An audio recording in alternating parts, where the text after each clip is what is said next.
ধনঞ্জয় চাকমার গল্প সংগ্রাম থেকে সাফল্য। ধনঞ্জয় চাকমা পার্বত্য চট্টগ্রামের এক ছোট্ট গ্রামে জন্মগ্রহণ করা এক স্বপ্নবাজ যুবক। তার পরিবার ছিল সাধারণ কৃষিজীবী, যেখানে জীবন মানেই কঠোর পরিশ্রম। কিন্তু ধনঞ্জয়ের স্বপ্ন ছিল বড়। সে চেয়েছিল নিজেকে শিক্ষিত করে সমাজে কিছু পরিবর্তন আনতে। প্রতিবন্ধকতার শুরু ছোটবেলা থেকেই তাকে অনেক বাধার সম্মুখীন হতে হয়েছে। ভালো স্কুলের অভাব, অর্থনৈতিক সমস্যা, সমাজের কিছু মানুষের নেতিবাচক মন্তব্য সবকিছুই তাকে থামিয়ে দিতে পারত। কিন্তু সে থামেনি। সেদিনের পর দিন কেরোসিন বাতির আলোতে পড়াশোনা চালিয়ে গেছে। অধ্যবসায় এবং পরিবর্তন। ধনঞ্জয় চাকমা স্কলারশিপ পেয়ে উচ্চশিক্ষার সুযোগ পেল।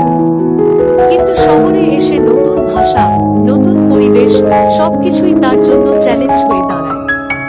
অনেক সময় আত্মবিশ্বাস হারিয়ে ফেলত, কিন্তু নিজের লক্ষ্য মনে করে সে সামনে এগিয়ে যেতে লাগল।